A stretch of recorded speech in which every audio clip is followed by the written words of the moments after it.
Olá pessoal, tudo bem? Gente, hoje nós vamos estar passando por um novo assunto, nós vamos estar falando sobre termoquímica. Então vamos conhecer, né? Termoquímica é o estudo do calor da reação provocada pela troca de energia do meio externo com os reagentes. Então, olha, toda reação química absorve ou gera calor, ou seja, há sempre uma troca de energia, né? Então, essa emissão ou essa absorção de luz, ou calor, ou eletricidade, são manifestações de energia, que pode até provocar mudança de estado nos componentes de reação. A gente vai ver isso ao longo do conteúdo. Então, a gente vai conhecer um conceito aqui muito importante que a gente vai estar trabalhando o tempo todo, que é entalpia. A entalpia, ela calcula o calor de um sistema, ou seja, quantidade de calor ou de energia. É a forma mais usada de expressar esse conteúdo calorífico de um componente de uma reação química, tá? Ou seja, quantidade de calor que ganhou ou que perdeu. Então, a variação da entalpia está na diferença entre as entalpias, ou seja, a quantidade de calor ou de energia dos produtos e dos reagentes. Sendo assim, o calor de uma reação corresponde ao calor liberado ou absorvido nessa reação. Então, pode ser ganhado ou absorvido ou liberado. Bom, caloria. A gente escuta muito, né, falando sobre caloria, mas o que é isso? É a unidade de medida utilizada para representar energia na forma de calor, energia térmica. Mas esse termo, gente, não faz parte do Sistema Internacional de Unidades. A unidade de medida para calor no Sistema Internacional, né, que é o padrão, é o Joule. Escreve-se Joule, mas fala-se Joule, tá? Representado por J maiúsculo. Ok?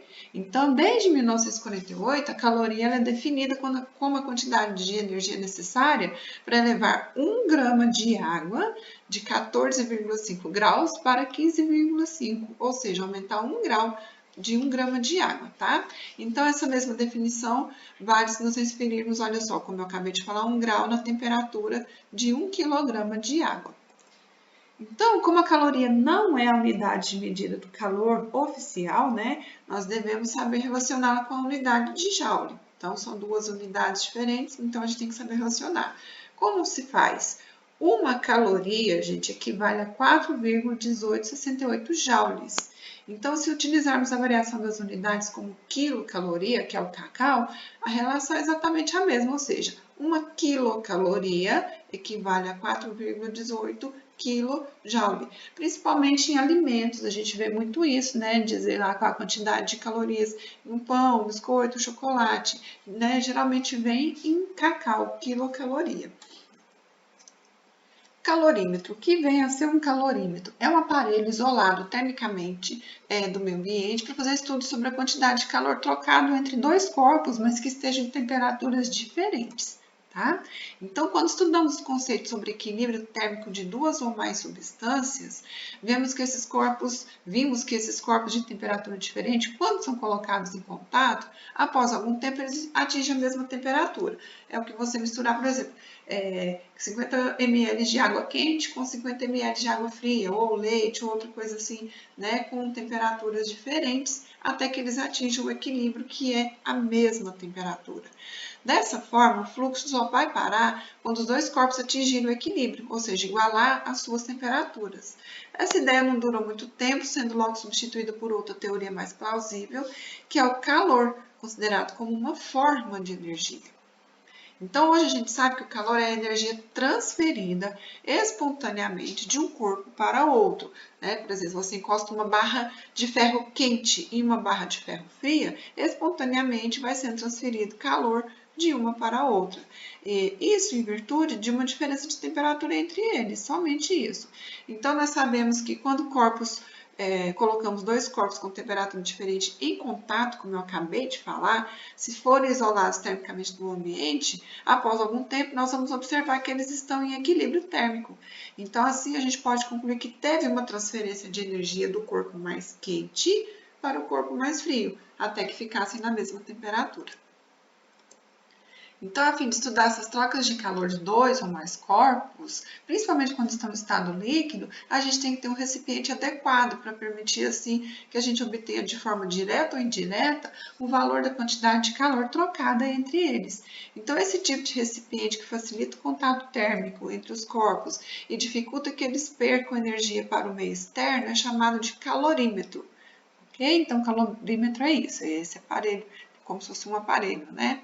Sendo assim, geralmente, podemos dizer que todo objeto isolado termicamente no ambiente externo é um calorímetro, tipo garrafas de café, garrafas térmicas de isopor. Então, ele pode ser usado para determinação do calor específico das substâncias, como a gente despeja água no seu interior e após um certo intervalo de tempo bem curto, a gente, estando esse sistema em equilíbrio térmico, a gente coloca o corpo que você quer estudar.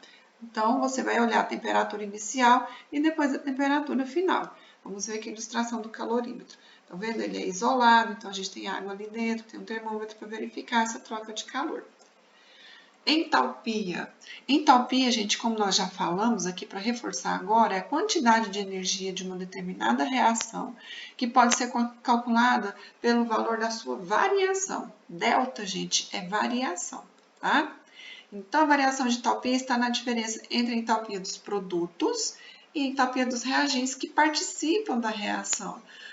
Sendo assim, o calor de uma reação corresponde ao calor absorvido ou liberado em uma reação e pode ser simbolizado por ΔH, como se calcula. Então, meninos, olha só, algumas reações podem absorver calor. Por exemplo, para o gelo derreter, ele tem que absorver calor.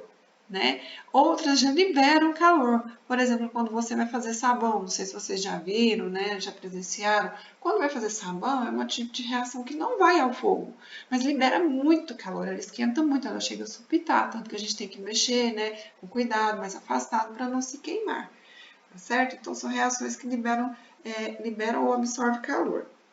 Para a gente calcular, olha só, a entalpia, que é variação, né? Toda variação é o final menos o início, então a entalpia vai ser entalpia final menos entalpia inicial. A variação da entalpia, então, pode ser determinada por essa equação aqui. Ela depende da temperatura, pressão, estado físico, número de mols ou moléculas, que é a mesma coisa, tudo que a gente já viu. Processos endotérmicos e exotérmicos. Então, essa parte inicial aqui é para classificar qual foi o tipo de processo que ocorreu.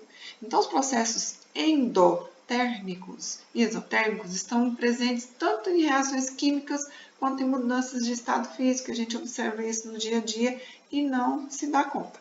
Então, olha só, várias reações químicas do nosso cotidiano ocorrem com perda e ganho de energia na forma de calor, pois a formação e a ruptura de ligações envolvem essa interação da energia com a matéria.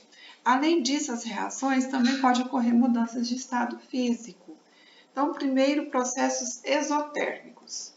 Esses acontecem onde uma reação comum de combustão, o que é combustão? É uma queima de madeira ou qualquer outro tipo de queima. É um processo exotérmico. Por quê? Há uma liberação de calor, né? Esse processo libera energia na forma de calor e também luz. Então, tudo isso é energia. Olha, calor, luz, né? Como já falamos, eletricidade.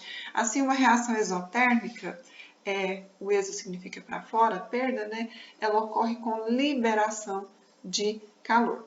Já o processo exotérmico, que não é uma reação, mas sim uma mudança de estado de agregação, é a formação de neve. A água líquida se solidifica, formando a neve, e ocorre liberação de calor. Então, nesses processos, a variação da entalpia, o ΔH, a quantidade de calor liberada será sempre negativa, porque está perdendo, né? Perde calor, libera calor. Então, a variação da entalpia, que é o ΔH, vai ser sempre menor do que zero, ou seja, negativo, porque a variação de entalpia é medida diminuindo-se a entalpia dos produtos pela entalpia dos reagentes, nessa forma desse cálculo aqui, tá? H dos produtos menos o H dos reagentes. Como houve liberação de energia, a entalpia dos produtos será menor e, portanto, a variação vai ser negativa. Então, olha no gráfico. Aqui a gente tem o esquema de uma reação exotérmica que pode ser representado. Como nós falamos, vai ser negativo, né? O ΔH menor do que zero, perde calor. Então, olha só, setinha virada para baixo. Toda vez que for uma exotérmica, setinha virada para baixo, indicando perda, liberação. Na parte inicial vem os reagentes. E aqui embaixo, como se fosse no final da setinha, né? Só que um pouquinho mais para cá, a gente tem os produtos. Lá está falando assim na teoria, no gráfico a gente olhando talvez entenda melhor. A quantidade de energia do produto é menor do que a quantidade de energia dos reagentes. Tá vendo que o reagente está na parte de cima do gráfico? Então aqui a gente tem exemplos de reações e fenômenos que são exotérmicos.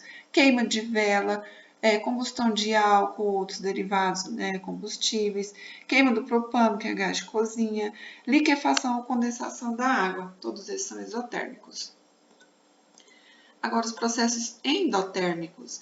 Aqui as reações ou mudanças de estado físico que absorvem calor são denominados processos endotérmicos. Então, a reação endotérmica, a gente pode estar citando aí o cozimento de alimentos, você precisa fornecer calor, né, ou energia. Transformações de estado físico, como evaporação da água, para ela evaporar, tem que ocorrer a absorção de calor. Aqui no caso, 44 kJ. Então, nesse caso, a entropia dos produtos, ou afinal, ela aumenta e a absorção de energia. Então, aqui a variação de entropia vai ser positiva, vai ser maior do que zero. Olha no gráfico. Então, vejam, primeira coisa, gráfico endotérmico, setinha virada para cima, indicando que houve ganho de calor, tá? Então, veja, reagente vem embaixo, produto vem em cima. Quantidade de energia do produto agora é que é maior, tá? Outros exemplos de processos endotérmicos. A ebulição da água, que a água ferver, para ela ferver a gente sabe que tem que fornecer calor. Fusão, o gelo derreter, ou tipo, vai derreter latinhas de alumínio para reaproveitar, tem que fornecer calor. A fotossíntese tem que absorver calor para acontecer, né? Bolsas de gelo instantâneo. Ok? Então, essa primeira parte é isso, pessoal. Conhecer o que é entalpia, né? Quantidade de calor absorvida ou liberada, e os gráficos endotérmicos e exotérmicos, ok? Então, tchau, até a próxima.